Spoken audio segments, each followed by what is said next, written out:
Power में तो on top था ही, जर्मन बिल्ड क्वालिटी में भी ऑन टॉप आ गया। अगर हम इंडिया की सेफेस्ट की बात करें तो भाई मतलब 3 सिलेंडर ने ना वहाँ हमें अपना रूप दिखाया था। पर हम टाटा या महिंद्रा या सुजुकी या फिर टोयोटा या और कोई कंपनी, किया ले लो, हुंडई ले लो, अगर हम उससे परफॉर्मेंस में ऊपर है ना तो भाई हम उनसे ना फीचर्स में और एवरेज में नीचे है कहीं ना कहीं। आज है भाई 27 मई 2023 भाई, ठीक है। अब मैं डेट आपको क्यों बता रहा हूँ आज की वीडियो में, पहले ये देख लो, इतना ही देख लो, ये क्या लिखा है, अपनी गाड़ी का number DL3CCW0909, date of registration 27 मई 2022। मतलब भाई आज अपनी गाड़ी को पूरा 1 साल हो चुका है डॉट। 27 मई 2022 को अपनी गाड़ी आई थी और आज भाई 1 साल पूरा कंप्लीट हो गया। आपको थंबनेल से भी पता लग गया होगा भाई, थोड़ा आज ना हमें ग्राउंड नहीं मिल पाया क्योंकि काफ़ी जाम था आज रोडों पे और काफ़ी जगह पेड़ वगैरह गिरे हुए थे, तो एंट्री हो नहीं पाई। तो आज हमें तभी ऐसे रोड पे मतलब एक गली में जहाँ पे ट्रैफिक भी आ रहा है यहाँ पे शूट करना पड़ रहा है। बट मैं कोशिश करूँगा कि आपको भाई बैकग्राउंड की आवाज़ कम से कम आए। गाड़ी के अंदर जाके पूरी बात करेंगे। तो भाई 1 साल हो गया गाड़ी में, और काफ़ी लोग जो भाई गाड़ी परचेज़ करने जाते हैं भाई उनको ये चीज़ दिमाग में रहती है कि भाई ये गाड़ी आफ्टर एन ईयर या 2 ईयर्स कैसा परफॉर्म करेगी, कैसी उसकी रिलायबिलिटी। जैसे स्कोडा पे काफ़ी लोगों को ट्रस्ट नहीं रहता भाई कि रिलायबिलिटी, फीचर्स वगैरह या परफॉर्मेंस का, मतलब रिलायबिलिटी के इश्यूज़ में काफ़ी लोग बोलते हैं स्कोडा के बारे में या फिर जर्मन ब्रांड्स के बारे में। तो भाई आज वो सारे डाउट्स आपके क्लियर कर देने वाला हूँ और बताने वाला हूँ कि भाई 1 साल हो गया, मेरी गाड़ी ऑलमोस्ट 10,000 किलोमीटर्स रन हो चुकी है। मैं आपको दिखा भी देता हूँ, 1 सेकेंड भाई, यहाँ पे तो 1 सेकेंड ट्रिप लिखी हुई आ रही है। मैं एग्जैक्ट आपको दिखा देता हूँ कि कार कितनी रन हो चुकी है। प्लीज़ रिफ्यूल भी आ गया, 20 किलोमीटर की रेंज रह गई। और भाई ये अभी भाई लाइट आप लोगों को लगेगा कि क्यों आ रही है, क्योंकि गाड़ी स्टार्ट नहीं है भाई। गाड़ी स्टार्ट होगी, हट गई लाइट, देख लो आपके सामने। अब मैं भाई आपको, अरे हट जा भाई, हाँ भाई 9,912 किलोमीटर्स अपनी कार रन हो चुकी है। तो भाई ऑलमोस्ट 10,000 किलोमीटर हमने अपनी गाड़ी चला दी, और इतने में ना गाड़ी का एक एक चीज़ पता लग जाती है कि कैसी परफॉर्म कर रही है, कहाँ पे दिक्कत आई है, कहाँ पे मैं खुश हुआ और कहाँ पे मतलब रिलायबिलिटी मेरे को लगा कि भाई इशू है या फिर प्रॉब्लम है इस कार में। तो भाई आज वो पूरी हम आपसे बात करेंगे और आपको बताएंगे कि भाई स्कोडा कुशाक, जहाँ मतलब टाटा नेक्सॉन और क्रेटा, सेल्टोस, मतलब इतनी सारी राइवल्स है। तो 1 ईयर का मेरा ओनरशिप एक्सपीरियंस अभी तक कैसा रहा, 1 ईयर में मेरे को क्या क्या प्रॉब्लम्स आई, क्या क्या मेरे को अच्छी चीज़ लगी इस कार के बारे में। तो हम कार के भाई अंदर ही बैठते हैं और फिर आपसे अच्छे से पूरी तरीके से बात करते हैं। सो भाई हम लोग आ गए कार के अंदर और आपसे बात स्टार्ट करते हैं। तो फर्स्ट ऑफ ऑल मैं सबको ब्रीफ में अपनी कार का सब कुछ स्पेक्स बता देता हूँ भाई। मेरी कार स्टॉक में 1 लीटर TSI इंजन के साथ आती है वैसे, जो पावर स्पेक्स 114 की bhp, साथ में 178 Nm का टॉर्क प्रोड्यूस करती है, ठीक है भाई। अब मैं आपको क्यों बता रहा हूँ, क्योंकि भाई अपनी कार है स्टेज 1 ट्यून्ड, इंडिया की पहली स्कोडा कुशाक जो स्टेज 1 ट्यून हुई थी कोड 6 कंपनी के मैप में बाय ऑटोसाइक। और अब जो ये आफ्टर ट्यून पावर प्रोड्यूस करती है वो है भाई अप्रॉक्सीमेटली 140 की bhp, साथ में 240 Nm का टॉर्क। ये मैं सिर्फ उन लोगों के लिए बता रहा हूँ जो भाई चैनल पे नए हैं, पुराने वालों को सबको पता होगा ये बात। अब भाई ये कार मैंने ट्यून कराई लगभग 3 महीने 4 महीने हो गए, तो उससे पहले भी मैंने 8-9 महीने तो भाई कार को स्टॉक ही चलाया है, ठीक है भाई। स्टॉक में अगर बात करूँ ना, ये कार 1 लीटर की अगर हम बात करें, कोई भी आप 1200 सीसी की TSI इंजन ले लो, भले वो टाटा का हो भले वो महिंद्रा का हो, ठीक है भाई, हेट नहीं है कोई, लेकिन जो फैक्ट्स है वो आपको क्लियर कर रहा हूँ भाई। जो भाई ये 1000 सीसी TSI इंजन स्कोडा का है ना भाई, इसके आगे 1200 सीसी महिंद्रा का, 1200 सीसी टर्बोचार्ज इंजन टाटा का, या फिर 1500 सीसी के NA इंजन ले आओ भाई आप, क्रेटा का ले आओ या फिर आप सेल्टॉस का ले आओ भाई। 1500 सीसी के NA एंड 1200 सीसी के टर्बोचार्ज और कंपनीज के वैग ग्रुप के आगे भाई फेल है, ये मैं भाई ऑन पेपर आपको बता सकता हूँ। मतलब कोई भी ले आओ प्रैक्टिकली, मतलब ये ही हमेशा परफॉर्मेंस के मामले में ऊपर रहेगी उनसे, नो डाउट।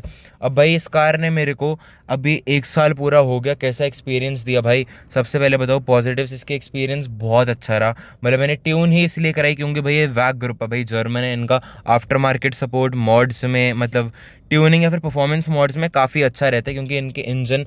हम इसके गियर बॉक्स की भी बात कर ले तो भाई इसका गियर बॉक्स भी भाई स्टॉक 200 bhp तक भाई बेयर कर सकता है। मतलब अगर इसमें ऐसे सेकंड स्टेज या थर्ड स्टेज पे भी लेके जाओ ना भाई, तो यही सेम गियर बॉक्स को भी कोई रीमैप वगैरह मैनुअल को नहीं नीड होती है, 200 bhp तक ये हैंडल कर सकता है भाई। तभी अपनी bhp अभी करंटली 140 bhp, और हमें भाई स्टेज 1 के बाद कोई भी और मैप की नीड नहीं पड़ी थी, हमें सिर्फ एक ECU का रीमैप करवाया था। अब भाई इसने मेरे को कहाँ तंग करा है ना, वो मैं आपको बताऊँ। कहीं ना कहीं अगर हम टाटा या महिंद्रा या सुजुकी या फिर टोयोटा या और कोई कंपनी, किया ले लो, hyundai ले लो, अगर हम उससे परफॉर्मेंस में ऊपर है ना, तो भाई हम उनसे ना फीचर्स में और एवरेज में नीचे है कहीं ना कहीं। मतलब ये कुशाक के काफ़ी ओनर से मैं पूछ चुका हूँ, सिर्फ मेरे साथ प्रॉब्लम नहीं है। 1 लीटर TSI इंजन भाई 3 सिलेंडर ज़्यादा पावर देना चाहिए, ज़्यादा पावर देता है, पर एवरेज भी ज़्यादा देनी चाहिए, उतनी एवरेज नहीं देता जितनी भाई बाकी कंपनीज़ के 1200 सीसी के 3 सिलेंडर दे देते हैं या फिर 1500 सीसी के 4 सिलेंडर दे देते हैं NA। तो मतलब एवरेज के मामले में ये गाड़ी कहीं ना कहीं उनसे नीचे है, बट पावर में भाई उन सारी गाड़ियों से ऊपर भी है, ये बात भी तो एक फैक्ट है ना।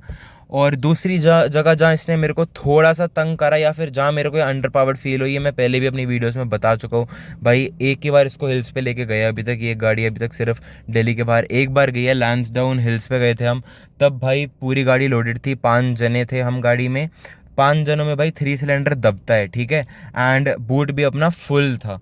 तो भाई वहीं हमें फील हुआ कि 3 सिलेंडर जो है ना वो अपना रूप दिखाता है भाई। मतलब 5 जने fully loaded and boot space भी पूरी मतलब भरी हुई थी, तो वहीं हमें हिल्स पे ये थर्ड से सेकंड पे शिफ्ट करना पड़ रहा था काफ़ी जगह, मतलब सेकंड पे हाई रेव करना पड़ रहा था भाई। मतलब 3 सिलेंडर ने ना वहाँ हमें अपना रूप दिखाया था। तो ये भाई 3 सिलेंडर में होता है, ये मैं हर जने को बता रहा हूँ कि जो जितनी पावर ये गाड़ी 2 जनों में या फिर 1 जने में प्रोड्यूस करती है ना, उससे मतलब 30 to 40% का डिफरेंस आ जाता है भाई। जैसी तीसरा बंदा या चौथा बंदा आता है और 5वां बिठा दिया, तो भाई ऑलमोस्ट 50% डिफरेंस आ जाएगा इसकी परफॉर्मेंस में। मतलब ये मेरे को 3 सिलेंडर के बारे में अच्छी बात नहीं लगती। तो ये भाई 1 साल में मैंने अभी तक एक्सपीरियंस में ये फील करा जो इसके नेगेटिव हुए। तो अगर कोई जना ऐसा है कि जिसको भाई ये एज अ फैमिली कार लेनी है ना, कि अपनी पूरी 5 जनों को बिठा के घूमना है हर टाइम, या फिर कहीं पे भी जाना है तो 5 जनों के साथ, और फिर ड्राइविंग प्लेजर भी एक्सपेक्ट कर रहे हैं, तो भाई मत करो। ये कार उस बेसिस पे नहीं है, ये आपको 5 जने बिठा के उतना ड्राइविंग प्लेजर नहीं देगी जितना ये सिंगल जने में या फिर 2 जनों में दे देगी, ठीक है भाई। अब बात करें इसके बेनिफिट्स की भाई, क्योंकि मैं अकेले चलाता हूँ, ड्राइविंग प्लेजर इसमें भरा हुआ है, भरा हुआ। मतलब ये गाड़ी के बाद ना मेरे को कोई कार चलाने का मन ही नहीं करता। मैं अगर स्पेसिफिक आपको रेंज बताऊँ ना भाई, 15, 16, 17 लाख भी ले लो, कोई NA इंजन ले आओ, कोई टर्बोचार्ज इंजन ले आओ, वैग ग्रुप के अलावा भाई ये गाड़ी दिखने भी नहीं देगी ड्रैग में, पोटेंशियल में। मतलब इनके 1 लीटर TSI में इतनी पावर होती है ना, 1 लीटर TSI वैग ग्रुप का भाई बहुत सक्सेसफुल रहा है अभी तक, और आगे भी सक्सेसफुल ही रहने वाला है। पहले रैपिड में भी आता था, वेंटो में भी आता था, उसके बाद ये लोग इंडियन प्लेटफॉर्म पे इन्होंने अपनी गाड़ी बनाना शुरू करी, इंडिया में इनके पार्ट्स लोकली मैन्युफैक्चर हुए, तब इन्होंने स्लाविया इंट्रोड्यूस करी, कुशाक इंट्रोड्यूस करी, वर्टस इंट्रोड्यूस करी, टाइगोन इंट्रोड्यूस करी, और भाई उन चारों में ये 1 लीटर का ऑप्शन भी लाए, प्लस 1.5 लीटर का ऑप्शन भी लाए। तो भाई अगर आप सेल्स भी देखो, जितनी 1 लीटर ने सेल्स करी है ना, 1.5 ने कंपैरेटिवली उससे 50% से भी कम करी है। 1 लीटर की सेल्स बहुत हाइक पे है, बहुत ज़्यादा। और भाई सेडान्स में तो अभी जो वीकली इनकी, मतलब जो इनकी ईयरली रिपोर्ट आई थी भाई, आफ्टर मतलब वरना को भी क्रॉस कर दिया था। आफ्टर होंडा सिटी सेडान में अपनी स्लाविया थी सेकंड नंबर पे, और थर्ड नंबर पे वरना थी उस स्पेसिफिक टाइम पे। तो भाई मतलब सोच लो कि अगर स्लाविया 1 लीटर ने भाई वरना की सेल्स को अगर बीट कर दिया ना कि थोड़े टाइम ऑफ पीरियड में भी, तो मतलब कुछ ना कुछ बात है उस गाड़ी में। और उसमें भी मैक्सिमम नंबर ऑफ यूनिट्स जो इनकी सोल्ड हुई थी वो भाई 1 लीटर TSI सोल्ड हुई थी। बाकी भाई अगर हम इसके एक और बेनिफिट मैं आपको बताऊँ ना, इस गाड़ी का फीचर्स नो डाउट कम है भाई। काफ़ी चीज़ें ऐसी होती है जो ना लोगों को पता नहीं होती। कोरियन ओनर्स या फिर जापानीज़ ओनर्स जो भाई अपनी मान लो सुजुकी ओनर्स को भी आप ले लो, जो अपनी ब्रेजा ओन कर रहे हैं या फिर जो किया सेल्टॉस ओन कर रहे हैं, क्रेटा ओन कर रहे हैं, भाई बोलेंगे कि फीचर्स वगैरह बहुत है हमें, पावर वगैरह भाई कोई नहीं अच्छी दे देती है, डिसेंट। मैं भी मानता हूँ कि decent amount of power produce करती है, बट भाई बिल्ड क्वालिटी भी तो कुछ चीज़ होती है। ये अपनी स्कोडा कुशाक और स्कोडा स्लाविया साथ में वॉक्सवैगन टाइगून और वॉक्सवैगन वर्टस, भाई ये इंडिया की सेफेस्ट सेडान और इंडिया की सेफेस्ट मिनी एसयूवीज में भी भाई जर्मन ऑन टॉप आ गया भाई। पावर में तो ऑन टॉप था ही, जर्मन बिल्ड क्वालिटी में भी ऑन टॉप आ गया। अगर हम इंडिया की सेफेस्ट की बात करें, पहले भाई टाटा नेक्सॉन थी जो भाई 5 स्टार देती थी आपको अडल्ट में, एंड चाइल्ड में आपको देती थी 3 स्टार, बट भाई इसने दोनों में 5 स्टार अडल्ट में भी और 5 स्टार चाइल्ड में दोनों में लाई है भाई। 5 स्टार से ऊपर तो कोई चीज़ नहीं होती ना। और स्कोडा कुशाक और स्कोडा स्लाविया ने वो प्रूव कर दिया कि भाई बिल्ड क्वालिटी में भी हम ऑन टॉप है। 1 ईयर में भाई इसकी परफॉर्मेंस 0.1% भी डिग्रेड नहीं हुई या फिर डाउनग्रेड नहीं हुई भाई। जैसा डे 1 पे परफॉर्म करती थी वैसी आज ये डे 365 पे परफॉर्म करती है, क्योंकि भाई 1 साल हो चुके तो 365 डेज हो गए। तो डे 1 की परफॉर्मेंस और 1 साल बाद की परफॉर्मेंस बिल्कुल बराबर है। कोई डाउनग्रेडेशन पावर में 1 रुपये की भी नहीं हुई है भाई। फीचर्स वगैरह की भी जितने इसमें हमें मिले, idol start stop, traction control वगैरह या एसी वगैरह, इफेक्टिवनेस बिल्कुल सही है। जैसा मतलब स्टार्टिंग में करता था बिल्कुल ही वैसा है। और कोई मेरे को रिलायबिलिटी में अभी तक 1 साल के बाद कोई इशू मेरे को तो नहीं फेस करने में आया है। हम अभी तक इसकी 1 सर्विस करवा चुके हैं, जो भाई हमें मतलब कॉस्टिंग आपको नहीं बता सकता, लेकिन अप्रॉक्सीमेटली 4 से 4.5 6,000 कॉस्ट करती है वो, क्योंकि 25,000 की इसकी है। 4 साल का हमने सर्विस पैकेज लिया हुआ है। और भाई हमारी 4 साल तक सोचो 4 सर्विस हमारी 25,000 है, मतलब 6,250 आई सर्विस कॉस्ट, जो कि भाई आजकल की डेट में अगर टोयोटा या फिर सुजुकी आप इनमें भी जाओ तो आपको 5 5.5 6,000 का बिल बना देते। तो भाई आपको जर्मन ब्रांड, जापानीज जितनी या फिर इंडियन जितनी सर्विस कॉस्ट बेयर करनी पड़ रही है, हद मार के 1,000 रुपये 2,000 रुपये ऊपर। तो भाई पावर भी तो आपको मिल रही है, फील भी मिल रही है। बाकी भाई इस वीडियो को लंबा नहीं करते, बेसिकली मैंने आज आपको बस ये बताना था कि इन 1 साल में मैं बहुत खुश हुआ। मेरे को कोई दिक्कत वगैरह नहीं आई रिलायबिलिटी में, पावर के मामले में या फिर फीचर्स के मामले में। जैसी डे 1 पे थी ये बिल्कुल वैसी है भाई 1 साल होने के बाद भी।